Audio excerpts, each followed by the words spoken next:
Elevated expressway চালু হয়েছে বাংলাদেশে। সেই এলিভেটেড এক্সপ্রেসওয়েতে আমরা এখন উঠলাম কাওলা থেকে। জানেন যে আমরা যদি ফার্মগেট যাই তাহলে আমাদের সাধারণ গাড়িতে হাতের বাম পাশে 10 থেকে 12 মিনিট লাগে, আর প্রাইভেট কারে আরো কম লাগার কথা। গার্মেন্টস আছে, এটা হলো হাতের বাম পাশে দোতলা একটা গার্মেন্টস আছে, টিন সেট, আর ডান পাশে হলো টিনের বেড়া দিয়ে একটা সেট বানানো আছে। তুমি এখানেই গাড়ির যে কল দাও, টোল আছে সেই টোল নিচ্ছে। গার্মেন্টসের নাম কি জানি নামটা, এমআর একটা গার্মেন্টস হলো, একটা গার্মেন্টস গাড়ির টোল দেওয়া হলো। এখন আমরা রওনা দিলাম। আমাদের গন্তব্যস্থল মতিঝিল বাংলাদেশ ব্যাংক। তো টোলটা দিয়ে আমরা অলরেডি এলিভেটেড এক্সপ্রেসওয়ে দিয়ে রওনা দিয়েছি।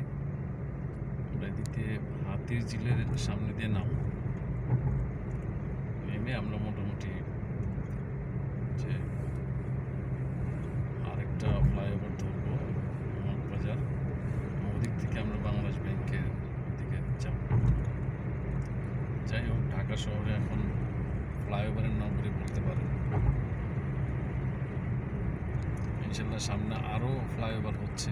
যে আপনি যদি ঢাকা ছেড়ে কেউ যদি আপনার ঢাকার বাইরে থেকে চট্টগ্রাম বা কক্সবাজার বা নোয়াখালী কুমিল্লা থেকে কেউ এসে ঢাকা শহরে না ঢুকে, যানজটে না ঢুকে এলিভেটেড এক্সপ্রেসওয়ে দিয়ে আপনি সরাসরি চন্দ্রা চলে যেতে পারবে। সেই কাজটা হচ্ছে আশুলিয়া এক্সপ্রেসওয়ে, সেটার কাজ দ্রুতগতিতে এগোচ্ছে। আর এটার কাজও হচ্ছে, এটা এখান থেকে সরাসরি গিয়ে ড্যামরা যে শেষ হবে। তো আপাতত চালু আছে আপনার ফার্মগেট পর্যন্ত, বাকি কাজটা খুব দ্রুতগতিতে চলছে।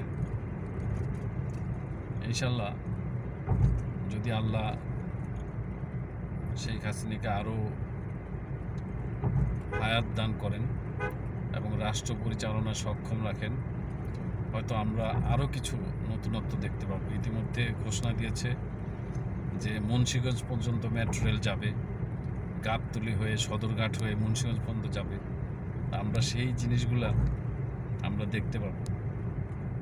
এমনও হতে পারে যে আমরা আর থাকলাম না পৃথিবীতে, কিন্তু দেখতে পাবো ইনশাল্লাহ, আমাদের পরবর্তী জেনারেশন দেখবে। আমরা যাচ্ছি এলিভেটেড এক্সপ্রেসওয়ে ধরে বাংলাদেশ ব্যাংকের উদ্দেশ্যে মতিঝিল।